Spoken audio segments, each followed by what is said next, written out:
안녕하세요. 초등 부모님들의 고민이 해결되는 그날까지 함께하는 초등생활 처방전의 이서윤입니다. 반갑습니다. 네, 제가요, 이 초등 독해 문제집 시중에 나온 것을 비교 분석해서 영상을 올린다고 하니까요, 많은 분들이 기다려 주셨습니다.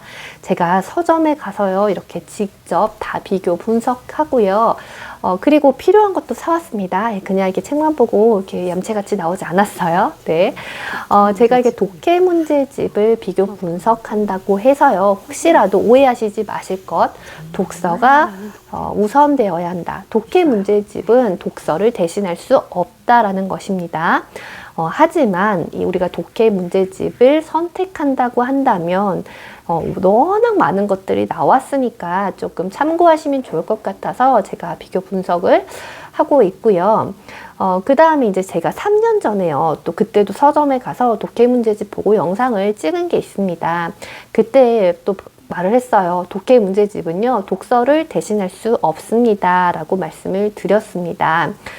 그리고 제가 이제 이 독해 문제집을 비교 분석해서 올릴 거라고 하니까 인스타 댓글에 선생님 독해 문제집 안 풀면 안 되나요? 이렇게 말씀하시는데 안 풀어도 돼요. 이렇게까지 초등학생한테 시켜야 하느냐, 뭐 이런 댓글도 달렸어요. 네, 안 해도 됩니다. 우리 아이가 독서를 충분히 하고 있다면 독해 문제집 안 해도 됩니다.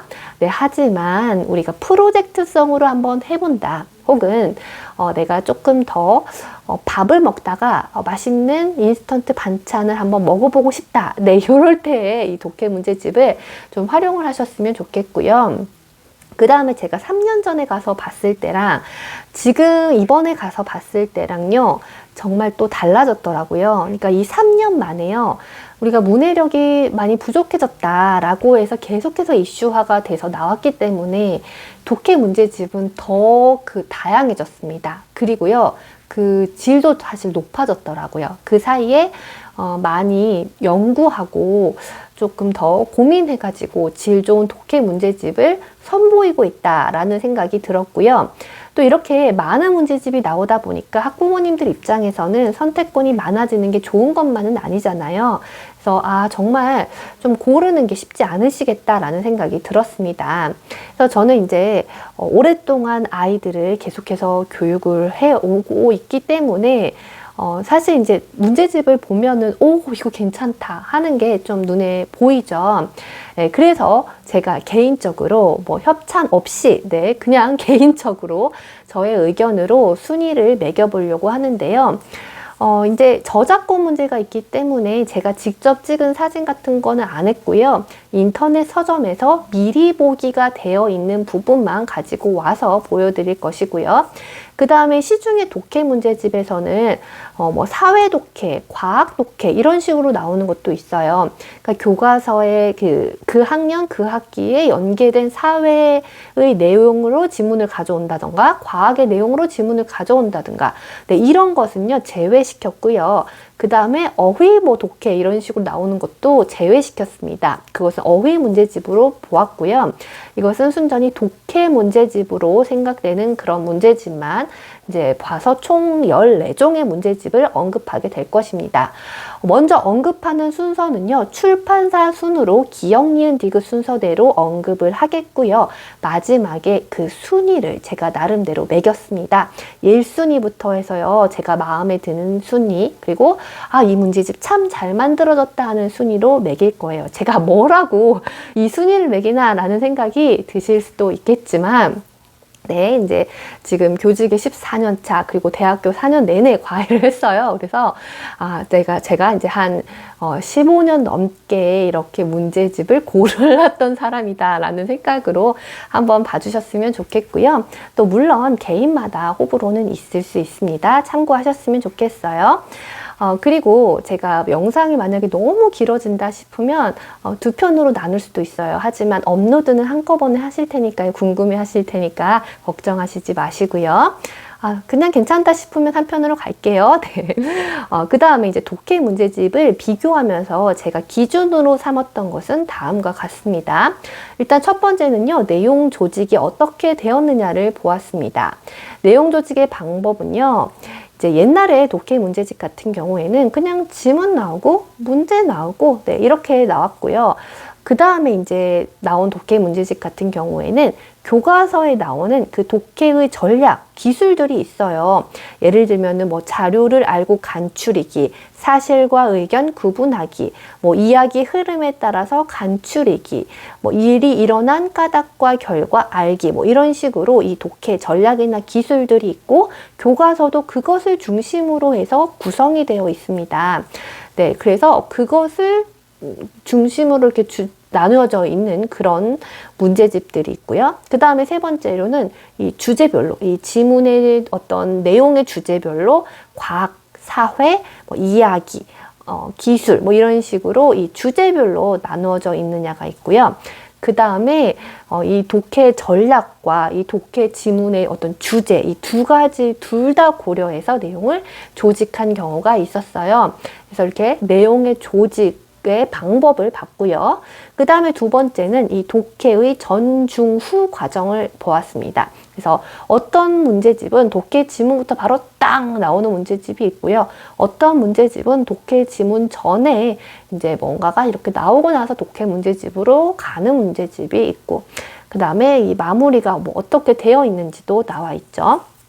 그 다음에 이제 세 번째는요, 지문을 읽고 이 어휘를 정리할 수 있는 코너가 있는지를 보았어요. 저는 이제 그게 있으면 좋다고 생각을 하거든요. 그 다음에 이제 네 번째는 뭐 문제의 수가 너무 많지는 않은지를 보았고요.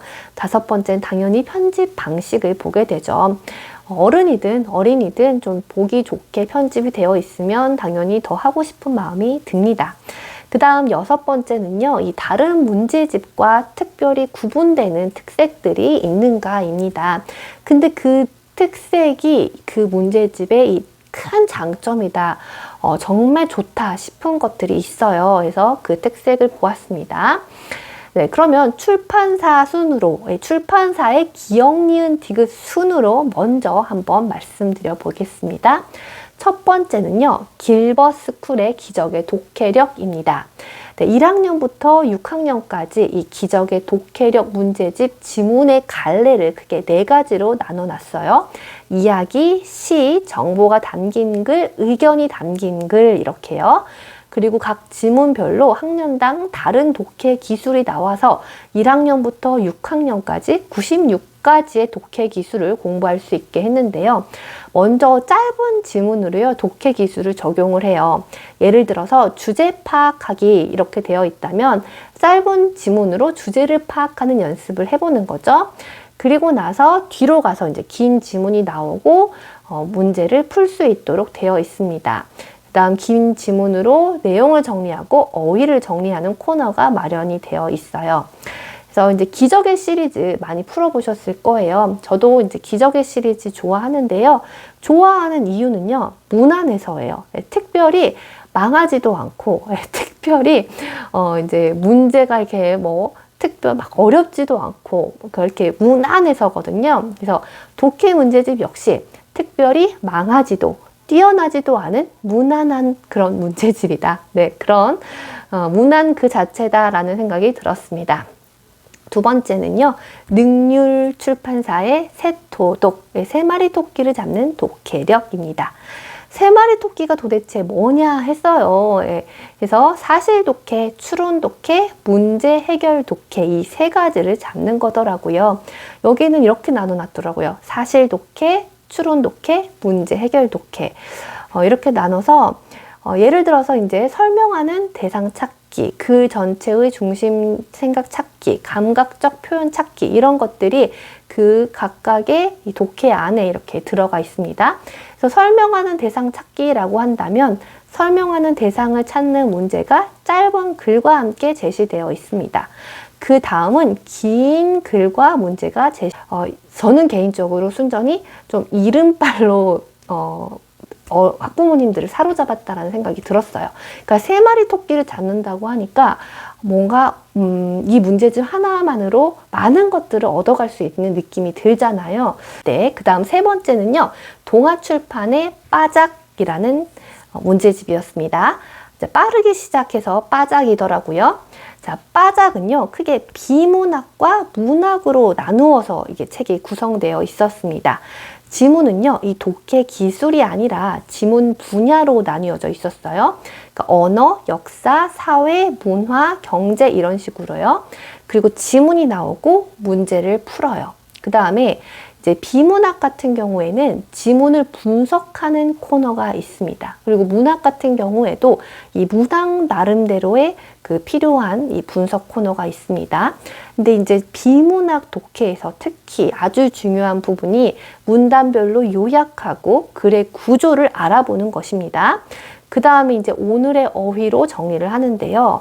자, 이 비문학과 문학의 읽는 방법이 다르기 때문에 이렇게 비문학과 문학으로 나누어서 책을 구성하고 있다는 점은 마음에 들었어요. 그리고 이 문단별로 요약을 하는 연습이 이 비문학 독해의 전부라고 해도 과언이 아닌데 이게 들어가 있어서 연습할 수 있게 되어 있다는 점도 좋아 보였습니다. 네, 그 다음 네 번째는요, 또 동아출판사의 초능력 국어 독해입니다. 동아출판사가 두 개가 나와 있어요. 네, 글은요, 분야별로 나누어져 있어요. 이것도 독해 기술로 나누어져 있는 건 아니고요. 사회, 역사, 과학, 문학, 예술, 문학 이런 식으로 나누어져 있고요. 독해 기술이 특별히 나와 있는 건 아니고 주제별로 지문이 나오고 문제를 풀고 어휘 마무리를 할 수 있게 되어 있는데요. 특별한 특징은 없는 그런 평범한 독해 문제집이었습니다. 네, 제가 이제 내용이 너무 길어지는 것 같으니까 그 다음 문제집과 순위를 매기는 거는 그 다음 2편에서 바로 이어서 말씀드리도록 하겠습니다.